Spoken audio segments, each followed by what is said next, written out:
Maats, vandag gaan ons 'n nuwe gediggie leer. Lekker man. Maats, voor ons begin is daar 'n paar punte wat jy moet onthou.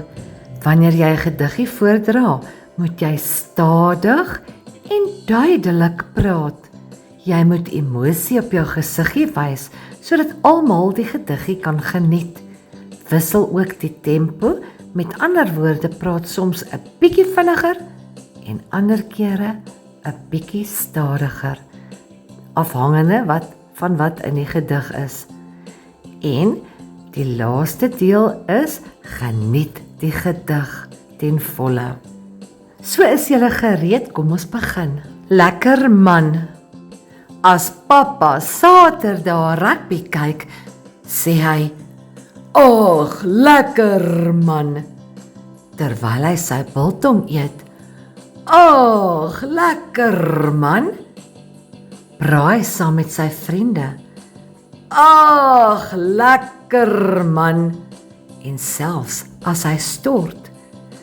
"Ag, lekker man." Maar elke keer as beerdkrag gebeur, vergeet hy daardie woorde gou, want hy is die een wat dan vir ons die flitslig moet hou. Goed maats, kom ons gaan weer een keer deur die gedig. Luister nou mooi. Lekker man. As pappa Saterdag rugby kyk, sê hy, "Ag, lekker man," terwyl hy sy biltong eet. "Ag, lekker man," braai saam met sy vriende.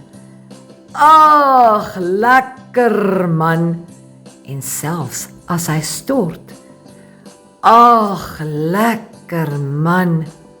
Maar elke keer as beerdkrag gebeur, vergeet hy daardie woorde gou, want hy is die een wat dan vir ons die flitslig moet hou.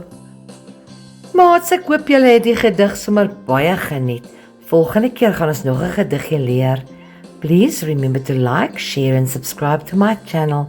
Until next time everybody, please take care.